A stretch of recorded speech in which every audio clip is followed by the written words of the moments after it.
All righty. Glad to see everybody joining on a sunny Thursday afternoon in Western New York. Appreciate everybody jumping on.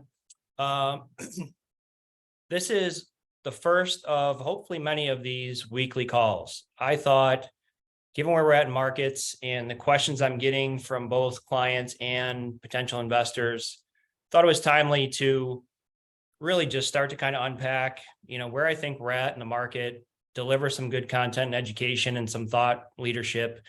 And I thought the first one of these is probably a good start to kind of unpack where it looks like we're at now, where we might be heading.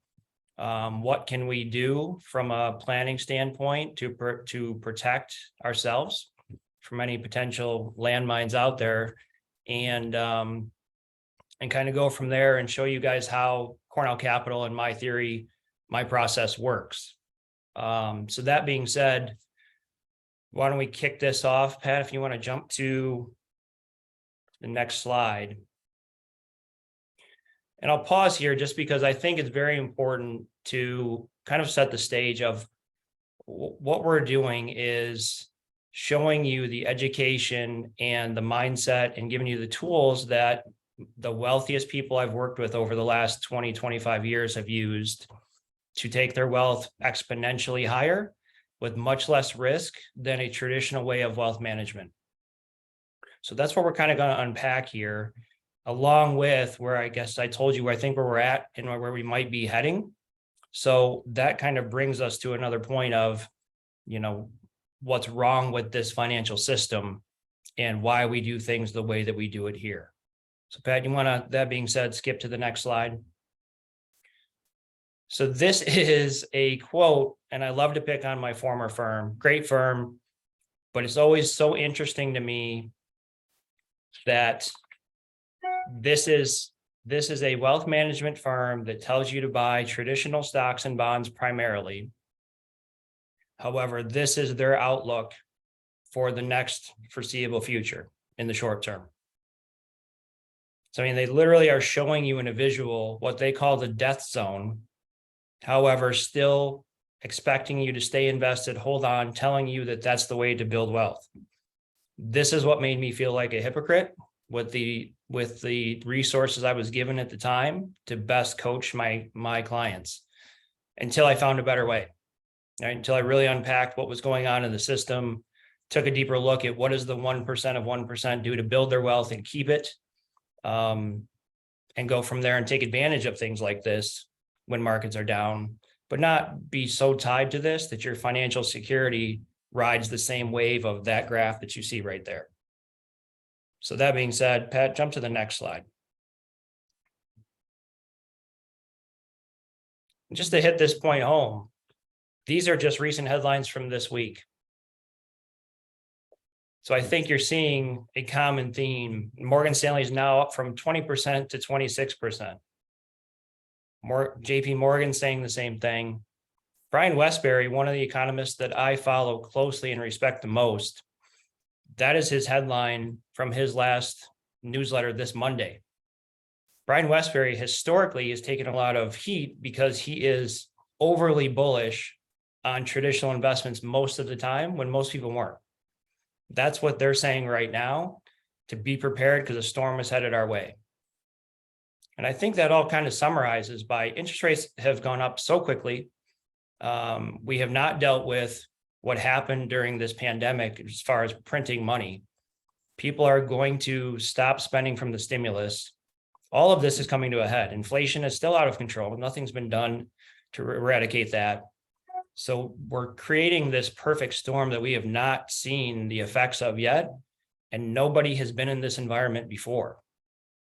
This is a synthetic market. This was created by people as a result of pandemic, or we can go a lot deeper on that, but this is not traditional market territory. So I think when we're starting to see these types of headlines from firms that tell you to stay invested in traditional investments, it's probably now is a better time more than any to get fully educated, take empowerment of your financial future. And that's what I'm here to hopefully show you a little bit on how to do that today. And if we work together going forward, or already do, this is what we'll be working on coming up in the future. Pat? So where do we need to go? Right? We just showed you where we think we might be at right now. And that could be wrong. We may have a great year in the markets, but coming off where the average investor was down 17% last year and seeing even the threat of those numbers this year, 2 years combined, back to back, as percentages go from a financial planning model, any financial plan you've had run with 2 negative down years in a row entirely wipes out all of that planning. So for most, this doing it the traditional way of saving a stockpile of money and making assumptions on what income that can they take in 5, 10, 20, 30 years, all of that has to be redone. It's all back to the drawing board versus my income first approach, any income first approach, which is what the wealthy do. Create passive income streams, buy your time back associating with that, and then have a plan for downside protection while you still have the ability to grow. So Pat, hit the next slide and we'll start to dive into where you need to go. So first, I guess, where we need to go, we need to establish a baseline of where we're at. When I'm analyzing anyone's current situation, and I think this is valuable information for you all watching, these are my 5 key considerations to take a baseline of where am I at right now with my investments. So let's walk through this a bit. One is to know what you own and know why you own it. One of my favorite questions is asking a traditional investor, what do you actually own? Well, I own some ETFs and mutual funds. Sure, that's great, but what actually do you own? Those are shells for multiple investments. What are your top 10 holdings? And then to go a step further, challenge your advisor to answer that question. What are the top 10 holdings in your portfolio? I'm not sure if you all know this. Most portfolios and a combination of stocks, mutual funds, exchange traded funds have upwards of 800 different securities. Diversification has gone past 30 investment vehicles. So you can argue, is that diversification or diversification because you're diluting your returns so much? It's a false sense of security. That's not true diversification. Second key here is evidence or emotion. How did you choose those investments? Was it based on a reaction of what's happened in the last 12 months in the market? Fear of what's coming? Fear of where you're at right now? Or do you actually have substantial evidence, meaning can you track the numbers? Can you follow a balance sheet or profit and loss? Do you have reasonable estimates of where this investment can take you over the next 6, 12, 24, 36 months? Publicly traded investments, you lose that ability, right?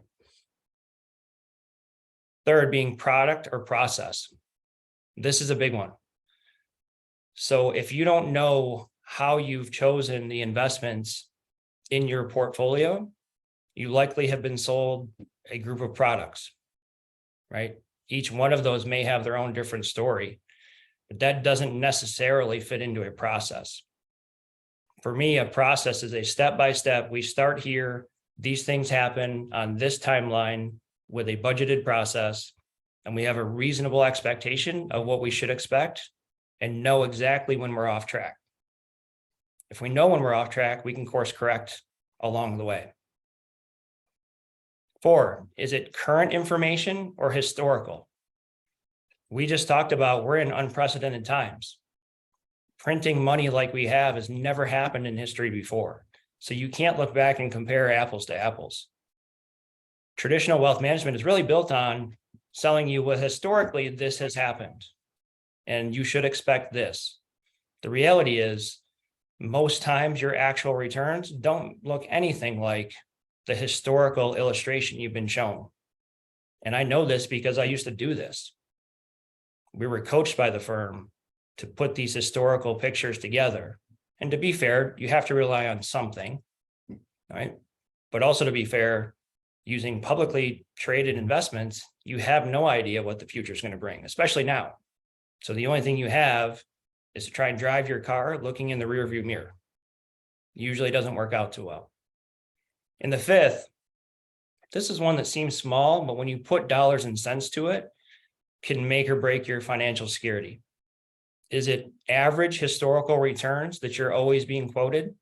or is it your actual return in dollars and cents? About 5 years ago, I tried to unpack this and I did a study on, at the time, the market had averaged 7.16% in the last 20 years. Now it's a little bit higher depending on what time frame you look at. But the point is, those were the actual returns in the market, and compared that to just a 7% consistent income stream from one of our real estate projects.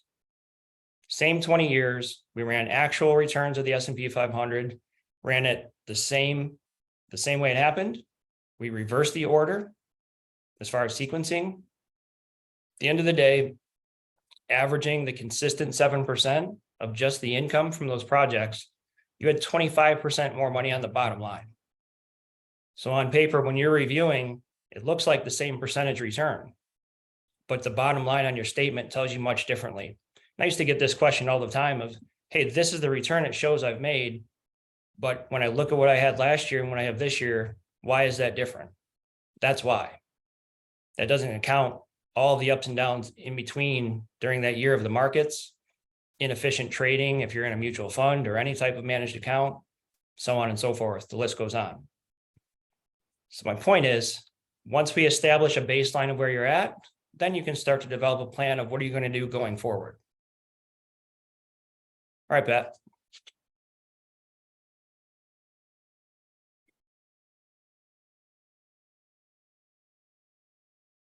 I think we skipped that a little bit there, Maestro. There we go. How about that one? Let's start here. Okay, so once we have, and when I illustrated for those of you that signed up, I'm getting a lot of questions of, hey, how do I even recover from last year? If this year is down, I haven't recovered from last year yet. What can I do? Well, I relate back to those that are the best at investing. And I show these two pictures on each side of this slide to show you markets were down last year. More importantly, the right-hand side is fixed income. We'll talk about that a little bit more as the webinar goes on, but I think it's really important to know, yeah, rates have come up and that makes people happy in the short term. It looks like you're making money finally on your safe investments, but most fixed income was down at least 10% last year. That doesn't sound like the safest investment in my opinion. And then when you add inflation on top of it, and I know that graph is small, but for those of you that want it, we're happy to send it out. The gray is when you factor in inflation, so you're actually still losing 2% on your money if you're not earning over 7%. That's not even to argue where inflation really is. But just what it's stated, you're still losing 2% on your money. So what does Uncle Warren tell us about investing? His rule one is don't lose. His second rule is see rule one, right? So first, if you've already lost, don't lose more. Put yourself in a position to win from there. And you win by not losing one. A good defense is the best offense, right? We've heard that for those of us that play sports and like those analogies. So first, I would identify where you're at before the last downturn. Take an analysis of what can you do? What are the landmines in your portfolio right now? And we're more than happy to help with this. But what's creating the most risk? Where's the most volatility that you have? What investments are good and you understand what they are and what you own and why you own it? And what are kind of cloudy and still in there that's causing some confusion and in turn some anxiety or a little bit of sleepless nights, not really knowing how that's going to affect you if we see those returns that all of the biggest Wall Street firms just said that might happen, right? Nobody knows if it will, but we do know markets go up and down. They're going to go both ways eventually. And I actually think, if you ask my honest opinion, there's bigger risk in traditional fixed income or your safe investments. Everybody focuses on the stock market. The stock market has the ability to rebound. Bonds are not quite the same in that manner. So could talk in depth about that, and we'll talk a little bit more, but I think you get the point here. First, we need to establish a baseline. You yourself need to take an inventory of where you're at and put yourself in a position to at least not lose more. And then add a consistent plan to regain growth over time. And that consistency is what will give you peace of mind And that peace of mind is what really everyone is looking for. Then you can actually plan your financial future. All right, Pat, let's go on. There we go. So we've kind of covered phase 1 and phase 2 of this very quickly. And we'll take questions and answers at the end. But I did want to cover, so we know where we are now, potentially. We know what we need to do to set ourselves up for success. How do we make that actionable? How do we get there? Pat, jump to the next slide for me. Studying the top 1% of 1%. And I get asked this question all the time. I got asked this today from a business owner that's cashing out a liquidity event in his business. Now, what do the ultra successful people actually do? It's pretty simple in saying, it's a little bit harder in execution, but quite simply, they own assets. They own assets, they pay minimal tax at best, and they don't lose money. That's how they truly get ahead. You see here some pictures: agricultural land, self-storage, apartment complexes, owning small businesses. That's a big focus of ours.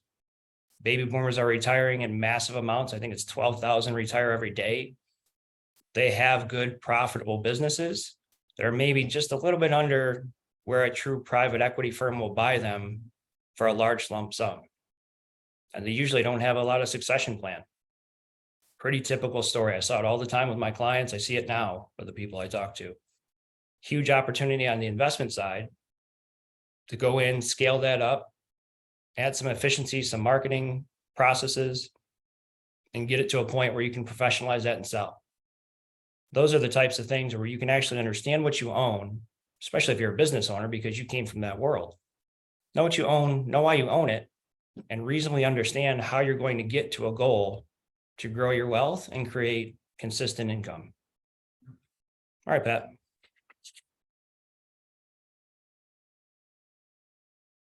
So how do you protect your family?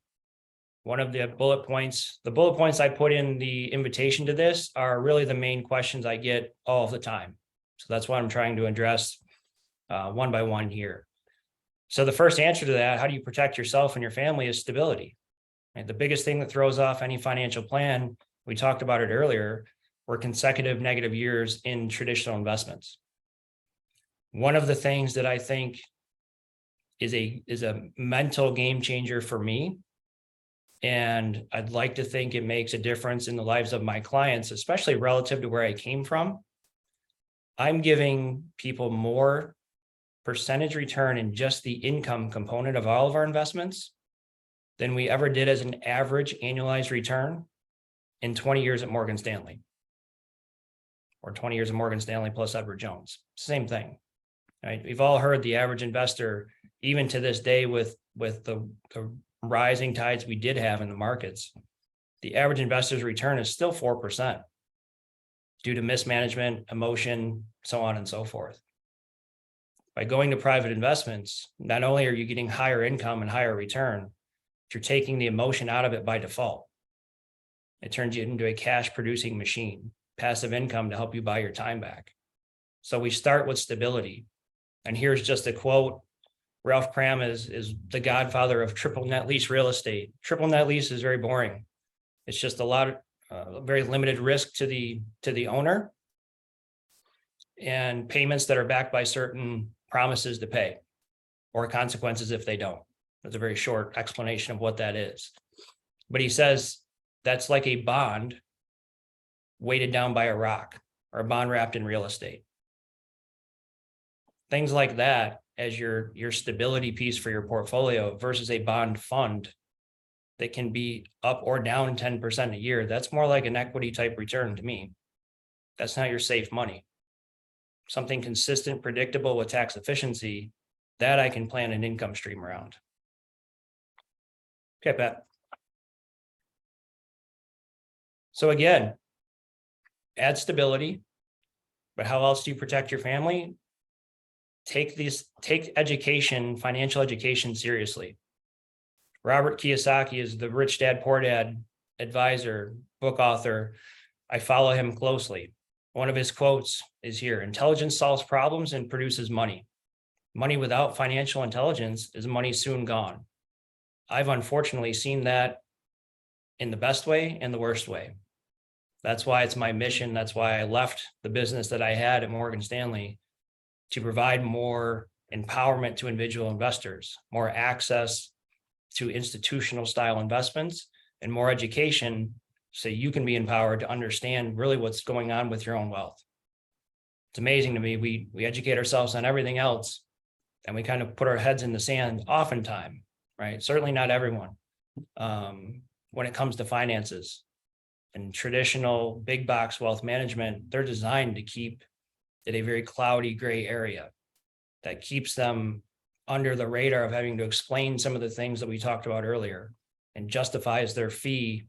Really, you're not doing much more than hopefully keeping up with the index returns. So we could talk for hours about that. Maybe that's another one of these weekly sessions that we're doing, but I think you get the point. So how do you protect yourself and your family? Get educated, look for professionals, leverage them in their time so that you can increase your learning curve. And then number two of that, and I think this is pertinent to where we're at right now, learn to assess forward-looking risks, not a historical view. And then you can create a plan to provide consistency moving forward. One more point I'll say on that. You know, I had a very successful career at Morgan Stanley. I think highly of that firm, the people that work there, my former partners. That won't change, but I do think the role of the traditional advisor is changing. Providing canned package advice for a fee is gone. If you can't add substantial value by tax planning, access to private investments, those types of things that do provide the consistency and predictability, I'm not really sure how I couldn't feel good about justifying my value. And that's kind of the whole genesis of what we're talking about today and how I built this practice. Just thought that was important to mention. All right, Pat, let's talk about taxes. So I just touched on that. A lot of what we're doing here is a heavy tax planning focus. So the average investor loses about 50% of their total return due to poor tax planning. So you can add, at a minimum, about 2 to 4%, depending on how you're invested, back to your net return if you're doing proactive tax planning. On the right, that just talks briefly about, and I know it's small, so bear with me, but that's adding tax planning to your traditional investments. At a minimum, I know I can outpace any managed portfolio if I buy the indexes for you and do proactive tax planning, which just means when a stock or something is down that particular day, we go in and pluck that loss and replace it. Let's say we sell Pepsi and we buy Coke, but we take that little loss throughout the year. Keeps your allocation the same, but you're banking losses to offset your gains, which means more goes back into your pocket at the end of the day.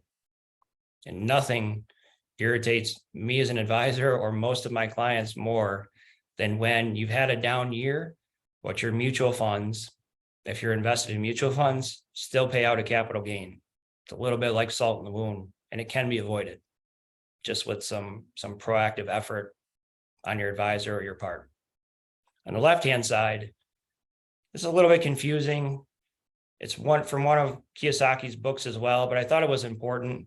The point of this is, if you just have a job, you don't have a lot of resources. That used to be me. At Morgan Stanley, I was a W-2 employee, couldn't take advantage of a lot of the tax rules that are written into the tax code. Keep in mind, it is a tax code. Codes are made to be deciphered. If you know how to read that code, and I'm not holding myself out as a CPA by any means, but as a financial planner, as a CFP, you can decipher that code and do proactive tax planning to minimize and take advantage of the incentives that the government has written in there based on certain investment opportunities, based on how your company is formulated, so on and so forth. We just sat down with a business owner today and did his tax analysis and showed him where he's leaving $200,000 of tax savings every year on the table just by not being proactive in how he's doing it. He just has his return filed. So a little bit of proactive tax planning goes a long way, and we're happy to do that for you, right? On the real estate or the business side, of course, it's utilizing the benefits of private partnerships and associated depreciation and passive losses that can be passed through because you actually own the investment, you own the asset. All right, Pat.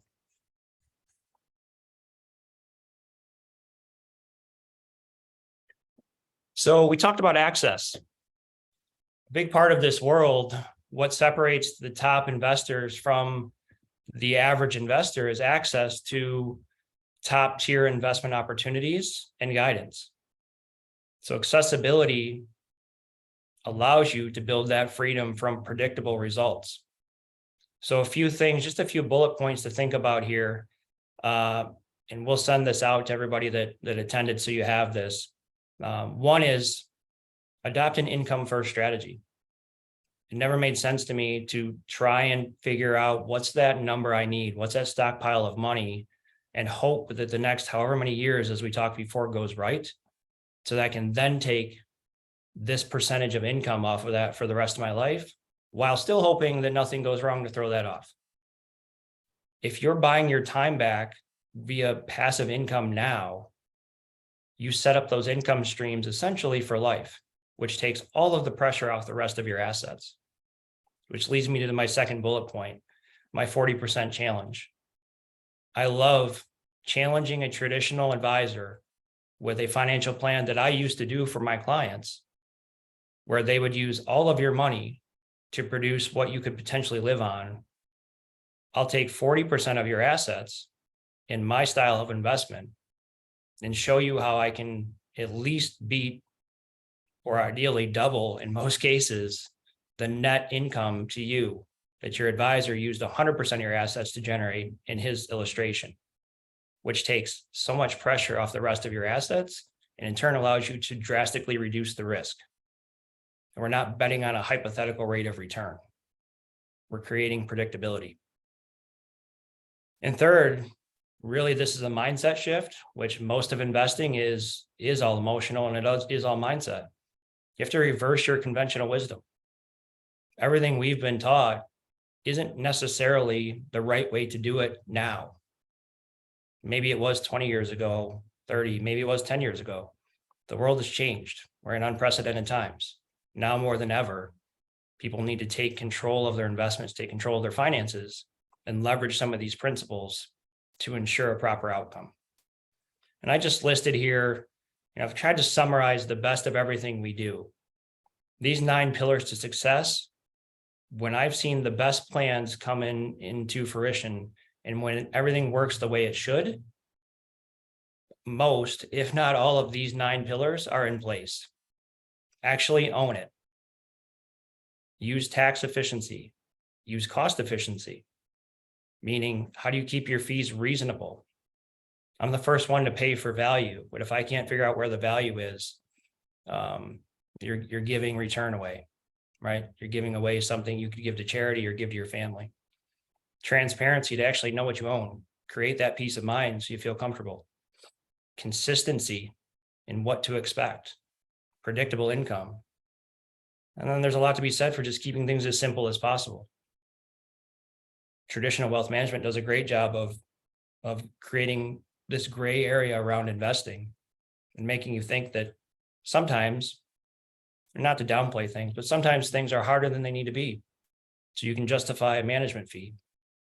We try to do the opposite here. And then have access, which gains clarity, right? So just kind of think on those.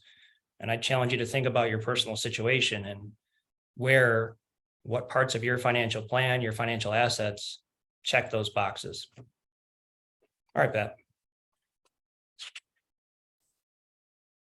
So again, in the spirit of this might be new to some of you, to those that already work with me, you've heard these theories before. But again, I try and summarize the best of everything we do, including our best clients, the people that get the best results. And it really comes down to, in my opinion, 4 key characteristics. First one's being committed, meaning, are you ready to take action or do you have analysis paralysis? The ones that benefit the most, when they feel comfortable enough that they see a good opportunity, they take action on it before it's gone. So that kind of falls into number 2, being decisive, right? They go hand in hand. Number 3 is coachable. You have to learn a different way of thinking a lot of times, right? You have to be open to understanding, and we try and contrast the good and bad in everything that we talk about, right? There's risk and return everywhere, but rewiring what you've been taught in the past might open up new opportunities for you to thrive in the future. And then being resourceful. Leverage the people that, most of you have heard from Malcolm Gladwell, it takes 10,000 hours to become an expert in anything. I've done that 4 times over in my career so far. The advisors that I bring in my circle outweigh me most of the times as far as experience. So I leverage that to make myself better for you all. You all should leverage myself and that team to leverage your time to put yourself in the right spot. So a simple way of saying that is sometimes you have to be open to emptying your cup so I can help you fill it back up with the right solutions, the right ideas, the right concepts. And if you are, and that sounds like you, I'd love to have a conversation with you. If you're already a client, love to dig deeper on this stuff with you. Again, we're going to be doing this every week. This is more of a high level thought process for you all. We'll go deeper into each one of these categories. Plan to have some interesting interviews, some timely information of what's going on, all the things that I think are relevant to help add some value to this group and help you guys thrive financially in what might be, some challenging times ahead. So that said, appreciate everybody listening. I'll open up to question and answer. Pat, if you can field those for me and fire any that come in, that would be great.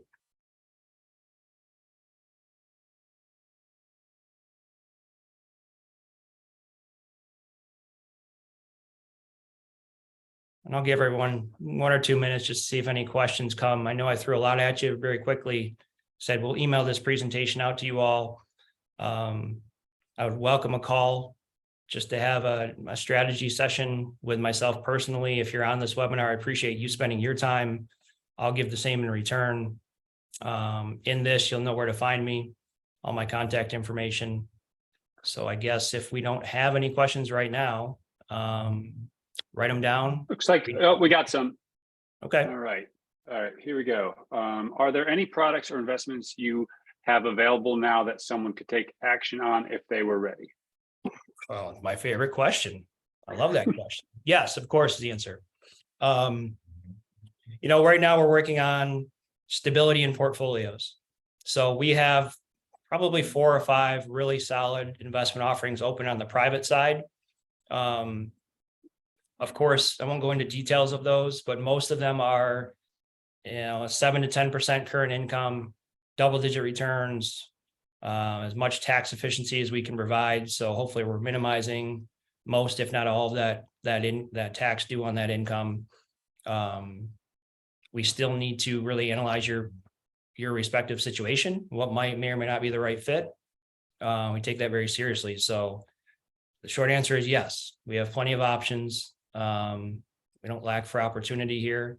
Would love to help any or all of you figure out, what you're looking for and if we have a good fit for you. And that was from Dominic Galicchio. From John Kraus. Can you take a current IRA and 401k account to utilize? We can. Yeah, they have to be self-directed. So a traditional IRA, if you're not already at a self-directed IRA company, we can refer you to a handful of options. That basically just means if you're not familiar with that, they set it up so you can hold private investments inside of your IRA. But again, short answer is yes, about half of our investable assets come from retirement accounts. That one was actually asked twice, so I think we've answered that. Great. Okay.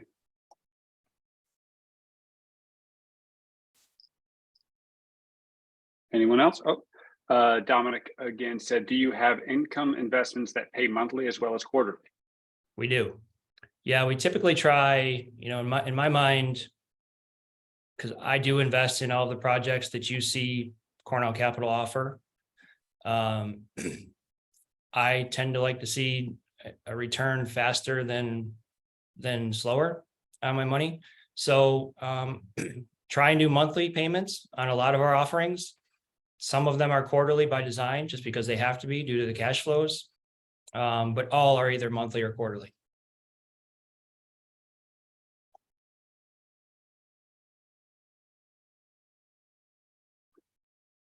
John Kraus, is there a place to see current offerings? There is, yeah, some are on our website. We don't have everything on there. It would be a lot. So that, again, that's usually why a strategy call, John, is the most, the best use of everybody's time. So I can get to see, you know, really what you're looking for, where we're at, if we need to do an income replacement plan, and then I can fill the gaps. Because we have, aside from our internal private offerings, I have a plenty of resources to really fill the gap with whatever you need. Okay, we got another question here. What are the average hold periods on real estate investment? It's a good question. So I know psychologically, most of us, all of us, it's very hard for us to see past a 5-year window in our lives.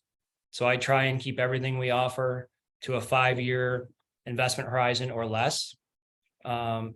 Usually the shortest is about 3 years. 5 is pretty typical. Some of our offerings go a bit longer just because of the market cycle that they're in. But I would say 80% of what we offer is a 3 to 5 year window.